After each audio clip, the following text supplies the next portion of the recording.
Well, a very beautiful evening this evening to you, wherever you're watching us from, and thanks for joining us on the program again today. This is Spotlight with Chinaza on Kaftan Television here in Abuja, and I am Chinaza Asiugu. Well, in a sad development, because that's where our story will be revolving today, we've seen what has been happening recently in less than a week in several states, especially from the northeast. They've been rising insecurity, abduction of 25 girls, and so on. So it's really been a very sad moment for us, for all of us as a Nigerian this period. And in that development, 25 girls have been abducted from Mega Federal Government College. And the vice principal was reported to be killed while trying to protect these girls from the attack. And from there down to KWARA State, where a CAC church has been attacked. From KWARA State, we move straight to Katsina, where there is still another violence. And so many things has been happening. And we've been asking, what is going on? Are we going back? God forbid that we are going back to 2024, where the attack of the Chibok girls' adoption happened. God forbid that it's that phase we're going to face again, God forbid. But we'll help, someone will help us digest all of that after this short break. Do stay with us. Welcome back, and thanks for being there. Like I said earlier, well, I am being joined this evening by Comrade Duke and Alan Boye, who is the National President, Nigeria Youth Organization, NYO, and Chairman Green Assembly Initiative. He joins me live in the studio this evening to help us make sense out of all of it. It's indeed a pleasure to have you. Thank you so much for coming, Comrade. Thank you very much for having me. Good evening, Nigerians. Yeah. All right, let's get deep into it. Like, so much has happened in the last 1 week, not even up to 1 week. There have been 25 girls adopted in KB State, vice principal killed, CAC church attack, I think less than 24 hours, leaving 3 dead, and several others are abducted. And in Katsina, also they've been some witness of violence alongside the choking killing of General Musa. All of this in the space of just 1 week. What is happening? Well, it's sad for a country that so much effort is being put in place. So many efforts is being put in place for us to begin to record this, as though just about 2 weeks ago we had the President of the United States talking tough on Nigerian situation, genocide, killings, and all of that. And as I speak with you, the U.S., they're still on our case, of course, trying to see how the Parliament can approve, a foot-on in Nigeria to talk about this as we try to tackle the agencies and then the unfortunate nature that will bring to us as a country. People are still in their evil mind perpetrating such evil, and it's saddening. It's so sad. I lack words to express it. As a nation, we don't deserve what we're going through. In this country, we have economic sabotage. We are now beginning to have inhumanity, people killing people, making Nigeria seem like we're in a war zone, But in all of this, I am still worried. I'm still worried. The government, particularly the federal government, had come up to own up the fact that they are spending much money to the state level. These things that are happening at the state level. So I asked myself, state governors. Yes, I asked myself this $1 million question. Amidst all these killings, how big are the states? What is happening? The states have all the service chiefs. The state is having all the governor and the chief security officer of the states, and this high level. Are we having so much an ungoverned space? If you take a look at where these things are happening, they are not far from where people are inhabiting.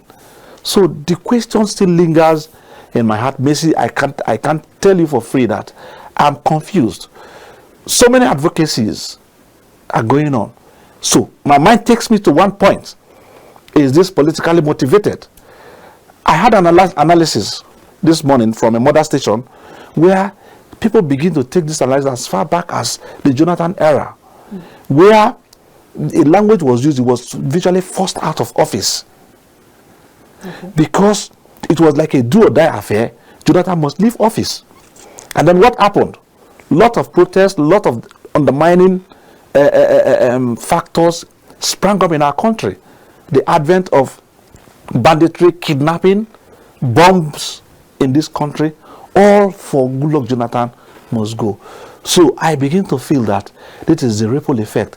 And if you take a closer look at history, these were the set of people that orchestrated those movements. So me, I'm thinking in my own little opinion, what I've done in the security circle, I'm beginning to feel that it is more of a political incident we're having in our nation.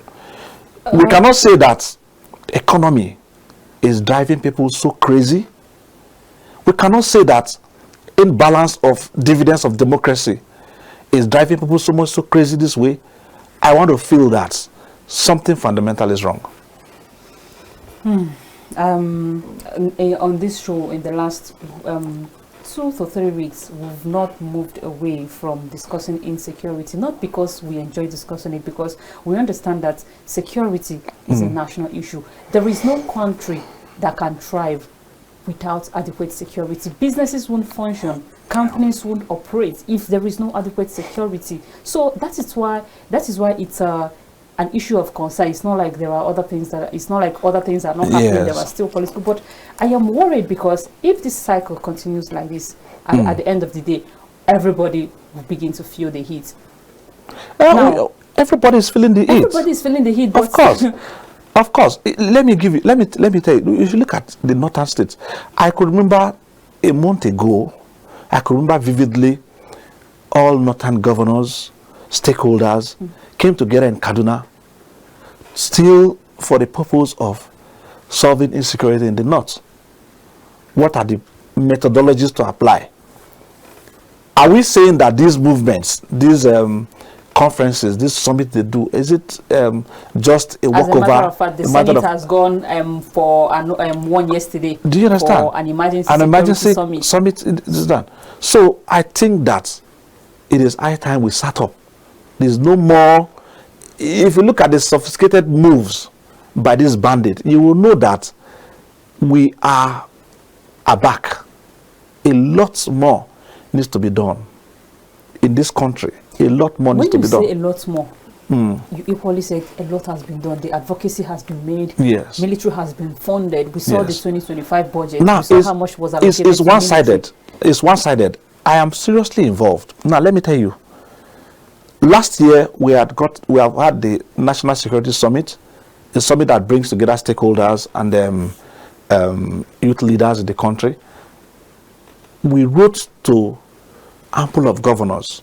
We looked at the governors that are directly impacted by these abnormalities, and none, but except the Bauchi State governor that sent his deputy governor to attend that summit. This year, we did the same program. The fight has become like is for the military. What numbers are the military compared to over 200 million people? What numbers are the police force that are even civil protectors of our country? The police is barely now meant for politicians. In this country, I don't think the police force is more than 2 million. If I have my record straight, not even up to 1 million. Guarding a whole nation, we are understaffed in that angle. The military has left their fundamental and primary core to helping fighting insecurity. It has become their duty. Nobody cares. That's why you see we record lots of deaths from the military. They are the only people, I can say this with all form of seriousness, it is only the military that is putting tooth and nail, that is putting frank effort to ensure that this menace comes to an end. Are we going to say yes? That is what they call, that's what they've signed for. But this fight we are seeing today is for all and sundry. The military people, they are just there to get information, intelligence. The governors that are the #1 citizens, the chief security officers of states, they are not helping these matters. This is not the first time we are having kidnap cases in schools in particular. So what we do is that when the case comes up, Immediately this 1 week is over, that is all. What is happening to our boundaries? Internal boundaries. Look at the movement from yesterday, from day before yesterday. What do you call? Which state is that? That Maga is what state? Kebbi State. Kebbi State. From Kebbi State to Katsina To KWARA. to KWARA. So it means that our internal boundaries, what is happening? Our internal boundaries, the roads, what are the governors doing? To me, I want to hold the responsible. I want to hold the governor responsible for what is happening. They are the chief. In fact, do you know that there are security votes for governors? The first duty for every governor. I don't want to talk about federal government, because if you talk about federal government, their statutory nature, their statutory responsibility is to urge the center force, that is either the DHQ, which have the 3 arms, into force. And this is what that be happening. But once there is any incident, the president come on stage to say, I'm urging the army to do that. It doesn't end there. Politicians to begin to sit down and also begin to check where they've gotten it wrong. All right, viewers, let's remind you that at this point, our phone lines are now open for you to call and join the conversation, because this is a national issue. This issue concerns everybody. It concerns you, it concerns me, it concerns my guests. As long as you are in Nigeria, whether rich or poor, it's an issue for you to give your contribution. Now, there is this, it's almost becoming like a repetition, because in 2014, we saw this with the Chibok girls. During former President Muhammad Buhari, we saw it with Dapshi. And now, again, we are seeing it under this administration with MAGA.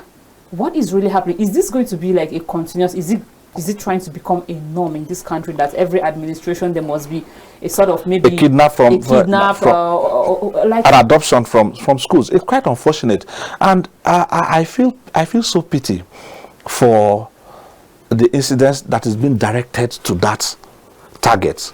Innocent people that do not even know the left and right of what is happening. Students that have just left their various homes to school. So kidnappers using them as a bait to settle whatever scores only God knows. Exactly. It's sad. Why is the target on students? People that literally do not even know anything about what's going on in even their locality. They just went to their schools to the extent of killing. It has never happened, even in the Civil War. Even throughout the Civil War, we have not recorded any brigadier general dying in the war. To talk of just banditry, we are losing a brigadier general. It's sad. What about the use of technology? We have indigenous technologies. We have indigenous inventors that are very ready to collaborate to get this thing done. The other time, Donald Trump made a statement and everybody became furious. Are we also sure don't we need to critically study this problem and evaluate it to know if we are still capable as a country to solve this problem? Is it not high time we began to be sincere to ourselves? Exactly. To say this problem at hand, are we sure as a nation it's something that we can handle? What I want to say by the use of technology, you want to say by the use of the military, you want to say by political solution, whatever solution we need to adapt to solving this problem. It's high time the National Assembly should leave every discussion on board and begin to face squarely this issue. If there are laws that need to be made in the state of emergency, they should make those laws and let us begin. If we need foreign intervention to solve this problem, we are a country. We are developing. We are the best of Africa. African countries look up to us. If we could be so insecure, what will countries that are looking up to us be talking about? In Nigeria, people die these days as though there is war. So there's a lot to do. Fundamentally, I'm still studying our internal boundaries. From state A to state B, how could bandits move so easily, so swiftly, without any check, without any hindrance? You're even talking about check. No hindrance at all. They can swift from state A to state B without any hindrance, no checkmate, no single information translating. We see our security agencies, we see particularly the police, that their core duty is to protect citizens. They are now in the hands of few Nigerians, few elites. Just yesterday or so, we saw over 500 policemen, if I'm not exaggerating, in just a party building, a political party building, of where we just recorded only 2 governors, 1 minister. Over 200 to 300 policemen went there to settle cases, whereas people are dying. What is happening to DPOs? When we are growing up as kids, the DPOs are the closest to the people. There is no incidents that had happened that the DPOs are not aware of. Before any state intervention comes, the DPO would have been overwhelmed. I cannot record anyone. That's how powerful the stations, the police stations in our communities are. And the fundamental reasons of citing these police stations in our communities is for adequate information gathering and apprehension. And apprehension. These days, you go to our police stations, you barely even find the DPO. They've turned themselves to tax collectors in the community. Some governors has disenabled them. Some governors that have done 8 years without even buying a bicycle for security agencies in the states. Why? Why do we think these things will come to an end? We discuss this issue as though it is of the president. We discuss this issue as if it's the CDS that must solve the problem of insecurity. We discuss it as though it is the army. There are fundamental traces. There are processes. DPOs are cited. The DSS offices are cited in our LGAs, in our states. How are these governors helping them in various states? Right. The navies are on the waterways. How are the governors that takes the proceeds from the center when they get back to their state? How many governors have used? Let them come. We challenge the governors. Let them come out and tell us their effort, their primary efforts, gadgets, by way of technology deployed. Until we look critically into these issues, how come that bandits can move from my state as a governor to my neighboring states free like that? So what connection do I want to have with my neighboring states, the state that I share boundary with? What relationship are we going to create? Our governors are busy in the past 1 to 2 years, busy transporting themselves from one political party to the other, abandoning the issues, pressing issues that have been lingering for over 16 years. All right, now where do we go from here? Because let's not, keep talking about this problem. The problem is already here. Now let's talk about the possible solution. What is it that you think that have not been done? Is it funding?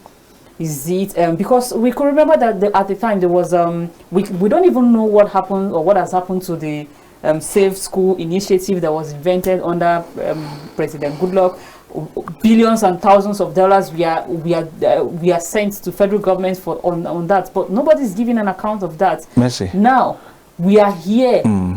Nigerians can't sleep with their eyes closed. Yes. Where do we go from here? Is the military overwhelmed? Is it underfunded? Is it underfunded? Or where do we go? Because this is worrisome. Before we came on, I told you I was having this is something. Number one, the military needs collaborations, positive collaborations. The military is seen like one man trying to solve the problem of killing 20 sharks, and that is because there's a label on the military. So every shark that comes up, it is their responsibility to kill them, forgetting that it's a collective responsibility. Intelligence reports, genuine intelligence reports. Do you know, let me shock you, do you know that in some communities they harbor bandits? And that is because the bandits there meet up their social needs. So interventions, we need to, state by state, or this affected state, they need to sit down and study the architecture of this state. Nobody else can do it except the governors begin to parley. I'm taking exception to some governors that are doing fantastically very well. The Zamfara state governor, we can't rule him out of efforts put in. Borno, few states to mention, but it has to be a collective venture. Now, sincerity of purpose. What I mean by sincerity of purpose is not politicizing this issue of insecurity. If people are found wanted, whether they are serving in the government or they're not serving in the government, let them go and face the law. The US have tactically displayed names of people. Most of the people that are shouting for US not to come into this matter is because of their involvement. No rat can enter into a house except the lead rat from within.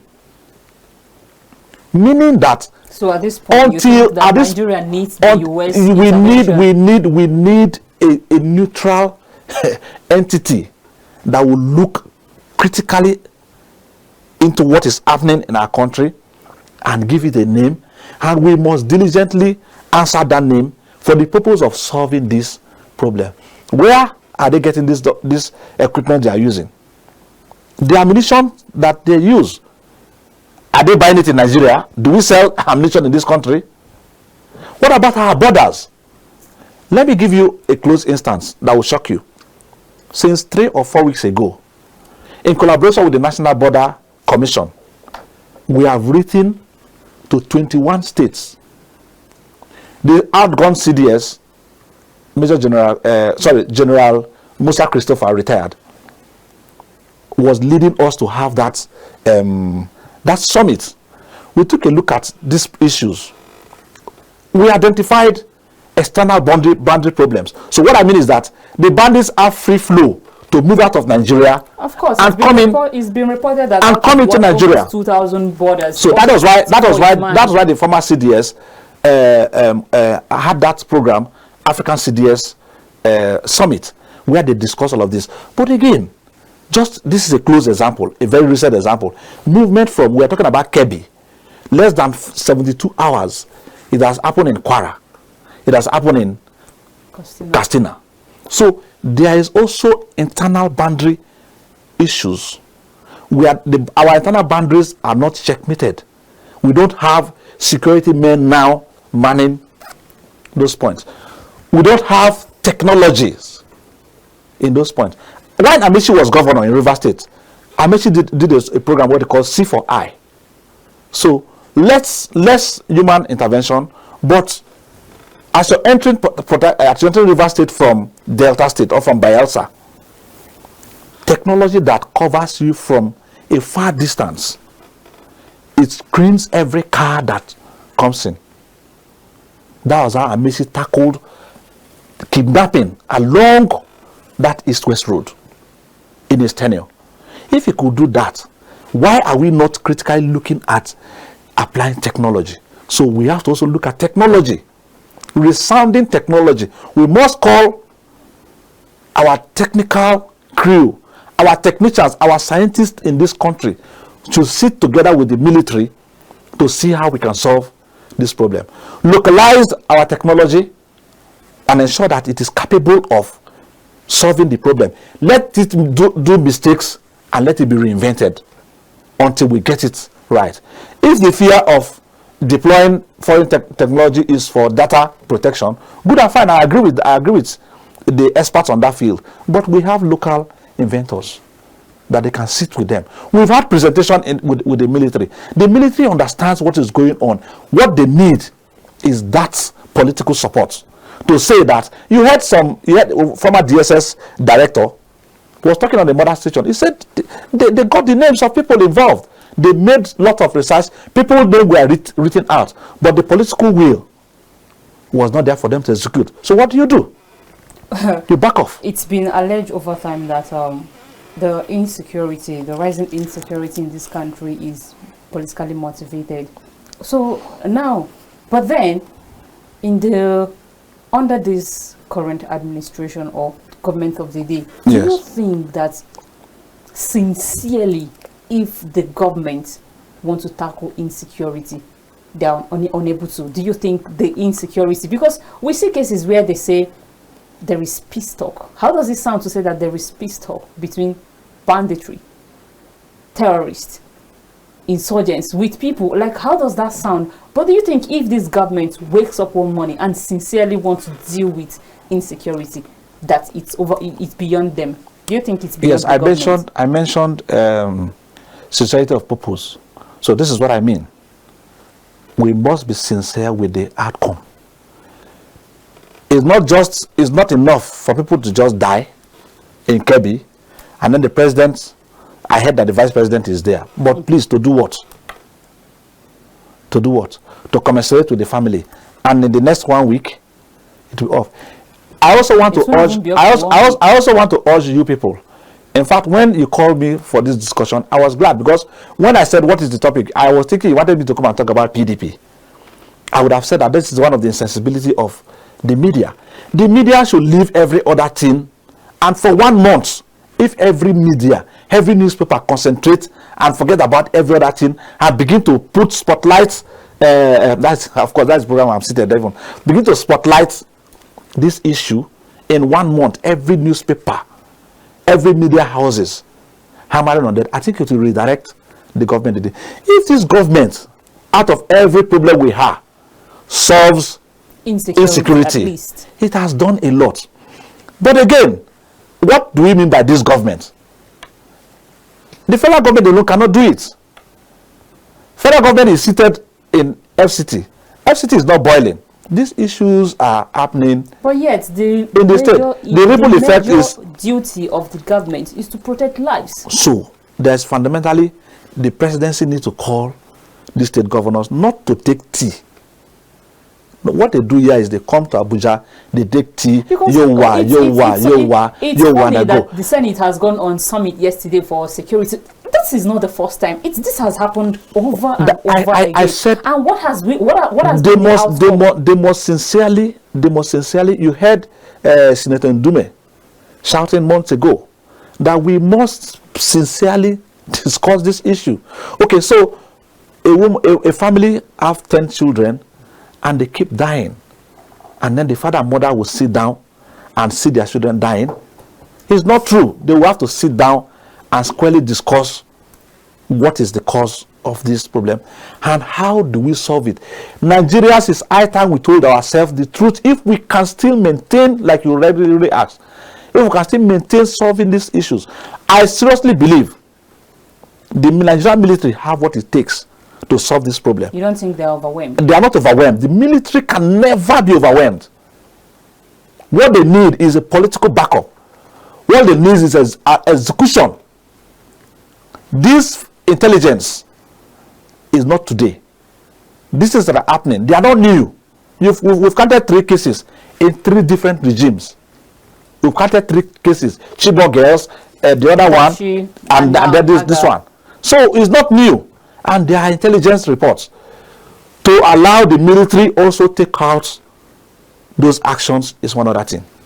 All right, thank you so much, Comrade Duke, for being with us this evening. Like I said, in the last few weeks on this particular program, we've been bent on talking about security, national security, because it's everybody's business. Yeah. And like I earlier said, there is no country that succeeds without adequate security. Because me as a business person won't be able to go to my business place without adequate security.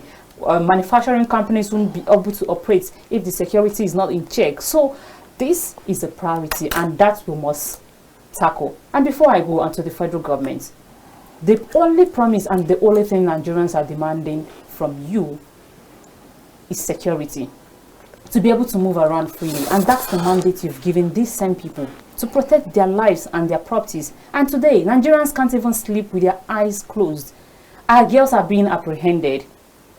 And we urge the federal government to do whatever it takes, everything it takes, to bring back our girls safe and sound. This is where I'll leave you this evening. I'll see you on Friday again. But before we go, let me say a very big thank you again to you. Thank you very much. Your analysis were fantastic, Thank and you I very hope much. that we do get out of this, and this phase too shall pass. I am Chinaza Asewu. Until I come your way some other time, keep watching Kaftan Television.